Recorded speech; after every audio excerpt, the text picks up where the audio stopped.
Saint Teresa of the Roses, I will come to you each night, near the altar in the chapel. I will pray by candlelight. Saint Teresa of the Roses, won't you kindly hear my prayer? Give your blessings to my sweetheart and the love that we both share. Sister Teresa nsellim lekun il-eka l-program tagħna Santa Teresa tal-Bambin Ġesu tkellimna nsejħu fostna it-Trinità Qaddisa fl-isem tal-Missier, tal-Iben, tal-Ispirtu Santu. Amen. Najdu din it-talba u Alla tiegħi irtinqijat it-tama tiegħi fik biss. La darba inti tista' kollok x'ħajoġbok nisselfruħi din il-virtu li nixtieq u sabiex nikseb din il-grazzja mill-ħniena bla istijak irtintenni ta' sikwitu Ġesu ta' qalb ħelwa wumli, għamel lil-qalbi bħal dik tiegħek. Eżis semmija, qegħdin nispiċċaw dan il-ktieb mimli jerf bl-akbar kliem sabiħ li tennit il-qaddisa tagħna l-ktib li jġib l-isem Santa Teresa tal-Bambin Ġesu tkellimna. Li qed nisimgħu bħalissa huwa dak li xedu xi sorijiet li kienu jgħixu magħha u anki novizzi waqt il-proċess tal-beatifikazzjoni tal-qaddisa. Fl-aħħar programm kunna qegħdin nisimgħu dak li xedet Sor Marija ta' Trinità li kienet ukoll novizza tagħha. Illum se nkomplu nisimgħuha tgħidilna dak li l-qaddisa għalmita u wissita b'tant imħabba. Tgħid id-novizza kien fjum ta' festa fir-refitorju. Unsew jatuni d-deżerta wara li kell mort inżul il-Sor Teres fl-infermerija u billi ssib tem lil dik li toqgħod ma' ġenbi fil-mejda tar-refitorju ġelta tifhem b'mod l-aktar ċar li kont ġejt minn Sija. Sor Teres li kienet semet klimi ġelitni mmur ngħid b'kollox lis-soru li kellha l-uffiċċju tieħu ħsieb it-tqassim tal-ikel. Meta tlabta bil-ħniena biex ma ġġelnix nagħmel dan qalt li le, din tkun il-penitenza tiegħek. Lanqas jistħoqlok tagħmel is-sagrifiċċju li Alla qiegħed jitlob minnek. Kien qed jitolbok tiċċaħħad mid-deżerta għax kienu li ħallihom jinsewk u kien jemmen li jien tkun ġeneruża biżżejjed biex toffri dan is-sagrifiċċju u meta qiegħed tfittex id-drittijiet tiegħek m'intix tasal għal dak li stenna minnek. U din in-novizza tgħid nista' ngħid li l-lezzjoni li tatni swied biex tagħti l-frott ta' xfejqitni għal kollox minn xi xewqa li nerġa' nagħmel dan. Tgħidilna din in-novizza li kien l-ewwel ta' wissu. U dan iġib li f'moħħi tifkira ta' intimità ma' Sor Teres. Kien madwar xahar qabel mietet, is-sirijiet kollha kienu mnikta bosta u jiena żgur li kellha qalbi sewda aktar minn kulħadd. Meta mort inżura fl-infermerija, f'saqajn is-sodda rajt li kien hemm bużżieqa ħamra kbira li kienu tawwa sabiex jaljenawha daqsxejn. Din il-bużżieqa tgħid din in-novizza qajmet li xi ftit tal-ħajra, hekk li ma stajtx ma ngħidilix lil Teres u għedtilha kemm nixtieq nilgħab biha. Idbiżmitli iżda billi kienet hekk dgħajfa illi ma kienet tiflaħ ebda ħoss qaltli mur warajja sakemm ma jiġi ħadd u ilgħab biha jien se nagħlaq għajnejja sabiex ma nistordix. Konni ferħana tgħid in-novizza ħadd il-bużżieqa u bdejt nilgħab biha. Kont qiegħda nieħu gost kbir bil-logħba tiegħi illi Teres biex qed għajniha biex tħares lejja bla ma nintebaħ jien u ma setgħetx tieqaf titħaq għalhekk qedtilha huwa twil wisq għalija dan iż-żmien biex nibqa' mnikta ma niflaħx aktar għal dan kollu. Għandi t-tentazzjoni li nara kif naljena ruħi. Għandi wkoll xewqa li noqgħod nilgħab biż-żugraga li kont tajtni fil-miliet, imma jekk jarawni l-oħrajn għandhom ħila jiġu skandalizzati u jgħidu li jien bla qalb. U tgħid Teres qaltli, le, jien nordnalek tieħu ż-żugraga u tmur tilgħab biha għal sija sħiħa fl-attiku tan-novizzjat, hemm ħadd ma jisimak. U jekk jarak xi ħadd tgħidilhom li kont jien li qedtlek tagħmel dan, mur malajr kemm jista' jkun. Nieħu gost ħafna li naħseb li inti qiegħda titenna dawn in-novizzi msiekenu kienet il-majestra tagħhom Teris jarawha b'dik l-uġieħ u n-niket u vera kien bil-fors jaqbadhom sfitta qalb. U tkompli din novizza tgħid. Bad Sor Teris qalt li Aziza Sor Marija. Meta nkun is-sema inti ikollok timla l-idej żgħar tiegħek bit-talbiet u s-sagrifiċċji sabiex tagħtini l-gost li nxerridhom bħala xita ta' grazzi fuq l-erwieħ.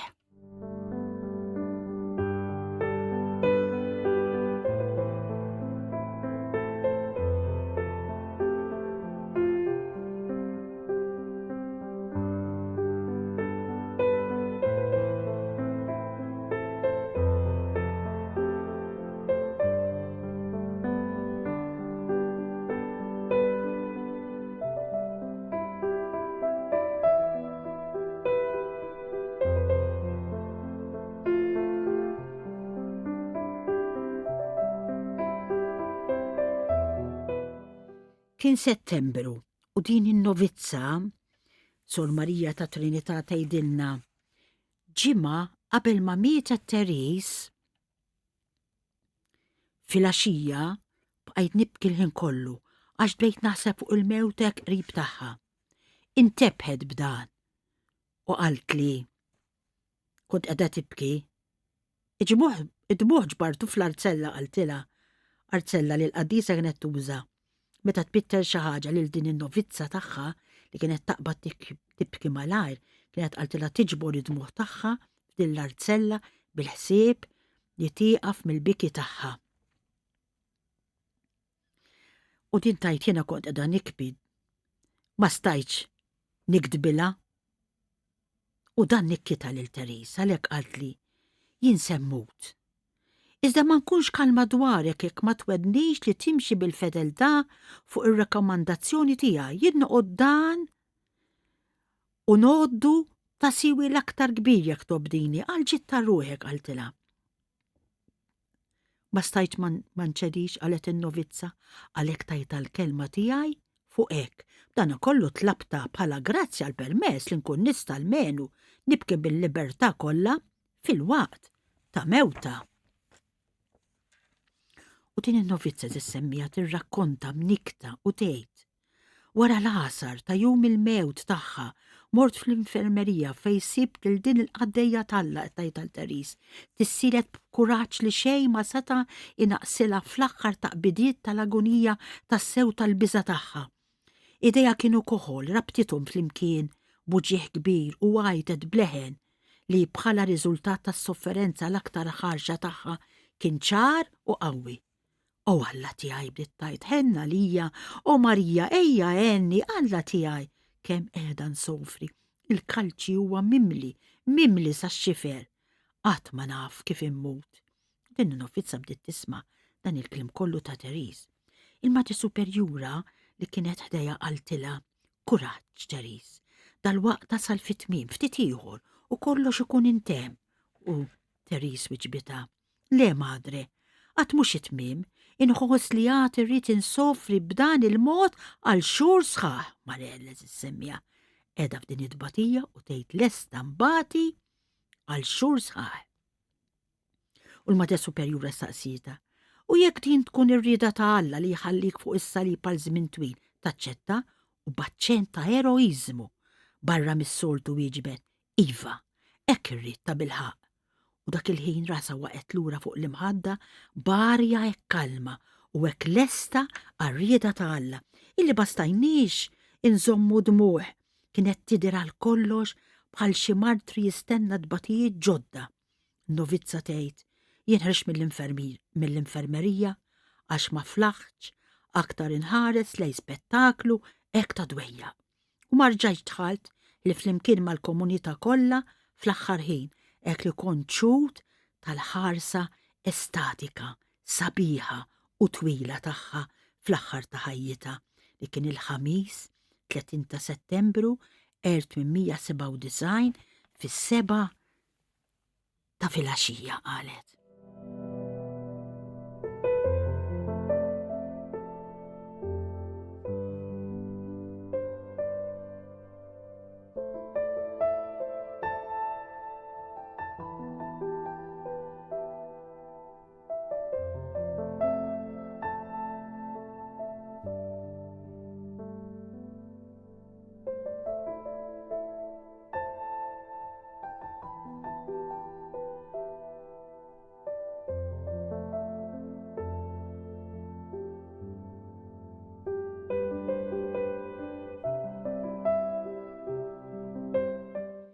U hawnhekk qed issemmija spiċċajna dak li xedet din in-novizza Sor Marija ta' Trinità waqt il-proċess tal-beatifikazzjoni tal-qaddisa.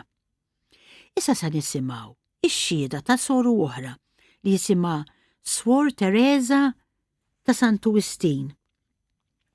Din hija s-soru li l-qaddisa ssemmi fi-storja ta' ruħ meta qrajna skedi ilu dan il-ktieb.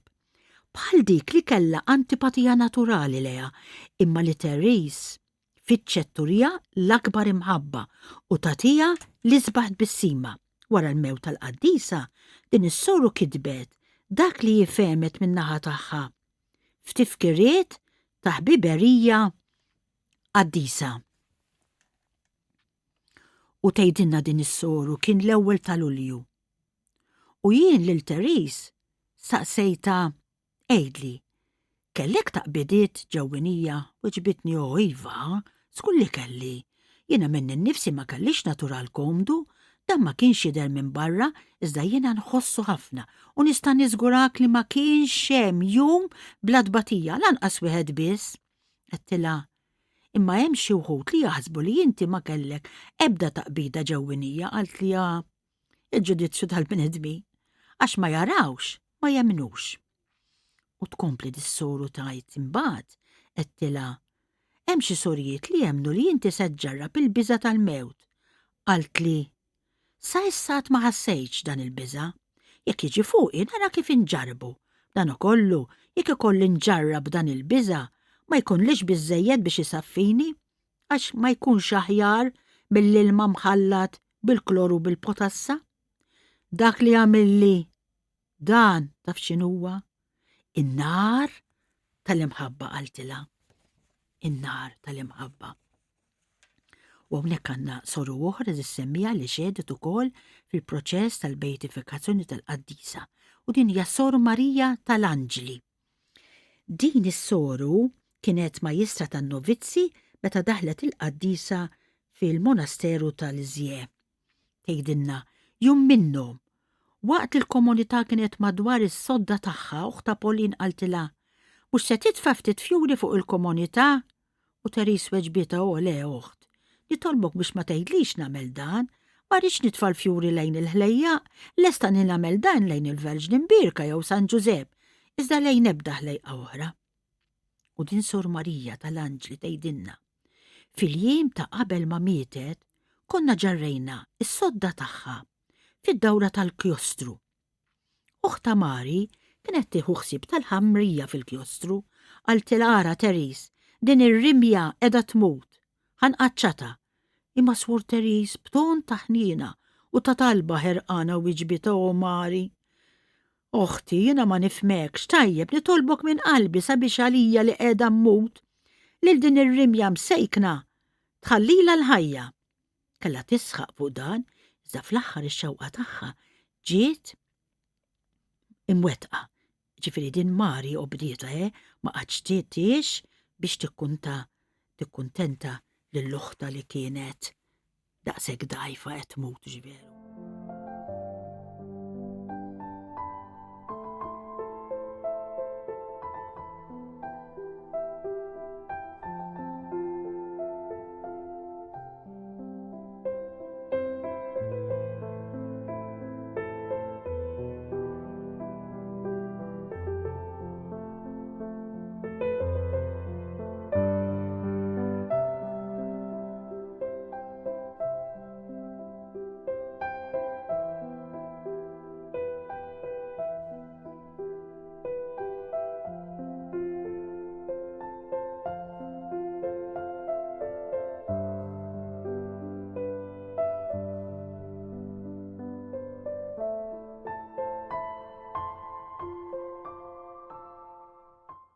qed issemmija l-aħħar soru li xedet fil-proċess tal-beatifikazzjoni tal-qaddisa kienet Suor Amy. Din is-soru kellha ħlewwa kbira mal-morda. U mxiet bi prudenza kbira tul il-marda tal-qaddisa tagħna. Tgħidilna Suor Amy li fl-aħħar jiem ta' Settembru 1897 Meta l-qaddisa Aziza tagħna kienet hekk dgħajfa li lanqas biss setet titħarrek xi ftit kien meħtieġ li nqeduha f'sodda proviżorja għal xi ħin sakemm nifirxula sewwa s-sodda tagħha. Billi rat kemm bdiet jitħawdu l-infermiera minħabba l-biża' li setgħu iweġġawha, qalet: "Naħseb li swor Amy ta' Ġesu tista' terfani f'dirajja. Bil-ħeffa meħtieġa hija mibnija tajjeb u b'saħħitha. Sewwa, imma fl-istess ħin kollha ħlewwa mal-murda araw kemm titfaħħar is-semmija." Għalhekk qaltilhom sejħu lil din is-soru twajba tagħna.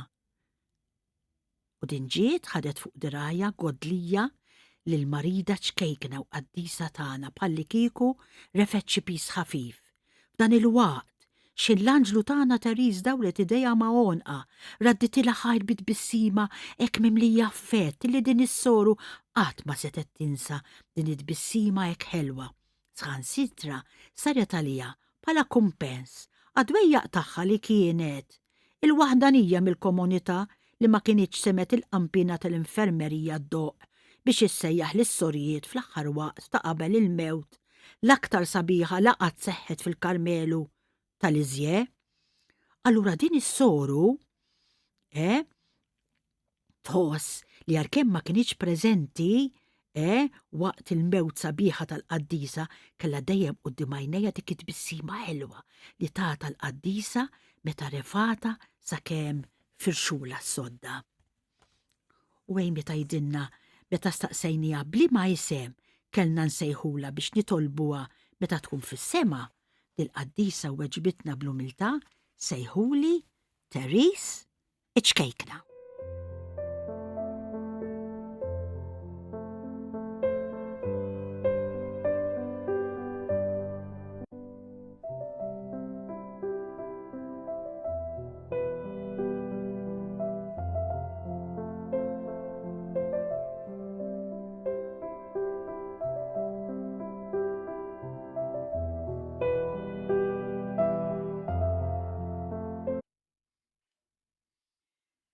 Spiċċajna eżis semmija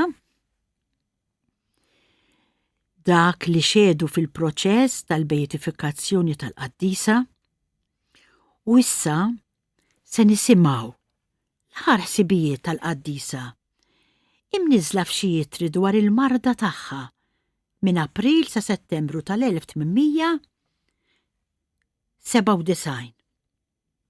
Dawn huma li se naqraw siltiet ta' xi jietri miktuba l-aktar minn swor Marija tal-Ewkaristija dik il-kuġina tagħha u novizza tagħha wkoll ċedet anki fil-proċess. Din kienet tikteb lill-ġenituri tagħha, is-Sinjuri Gwerin. Dawn kienu it-tzijiet tal-qaddisa tagħna.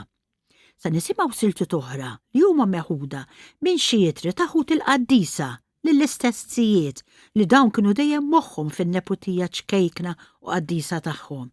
Mbagħad hemm ukoll siltiet minn xi jietri miktuba minn jew lil Francis Lanil, dan kien it-tabib li kien miżżewweġ lill-kuġina tal-qaddisa Jane Gwerin u li mar iżur lil Suor Teris fil-marda tagħha meta ma setax jagħmel dan it-tabib de Cornier. Sa ta' naqraw x'kitbet fl-ittra il-kuġina tal-qaddisa fil-5 ta' Ġunju 1897 lill-papa tagħha u qaltlu dal-kliem: "Ażiż papa tiegħi." Qaltlu: "Iċkejkna tagħna Suor Teris tal-Bambin Ġesu hija tassew marida u aħna ninsabu mħawda bosta. It-tabib de Cornier għandu jiġi jżura dal-għodu, edha fuq saqajja ma tinsab qada ġenerali ta' djufija, jinfisa issa ntebħet ta' sewwa li hija marida ħafna, tħossu ġieħ l-aktar qawwi f'ġemba u bil-kem għada tista' tiekol iżjed. Il-biraħ irremettit l-ikel tagħha u sikwiet meta tibda tisol waħda wara l-oħra tneħħi kollox ukoll. Aħna kollha mħawdin minħabba fek.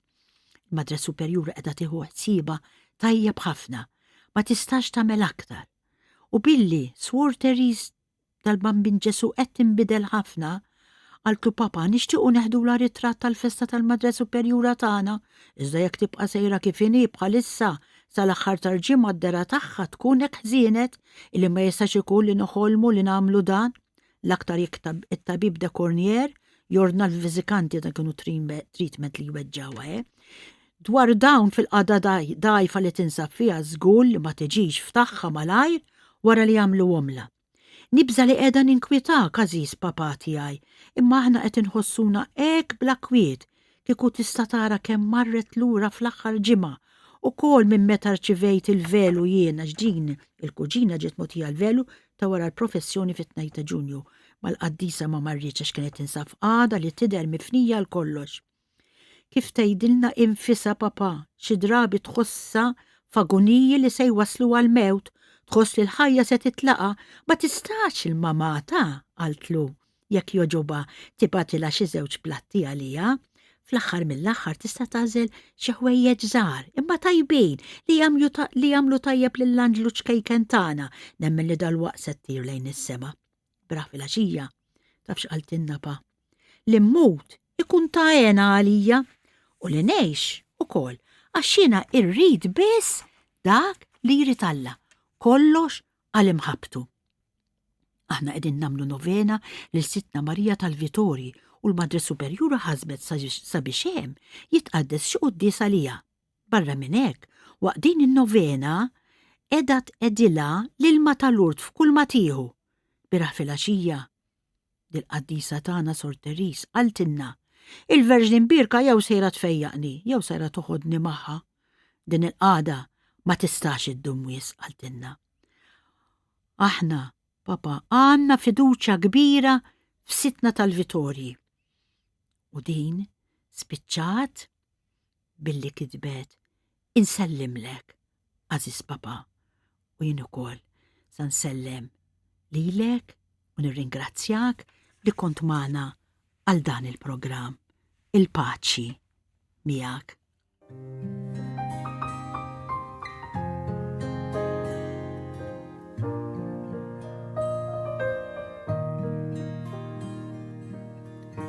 Saint Teresa of the Roses, I will come to you each night, near the altar in the chapel, I will pray by candlelight.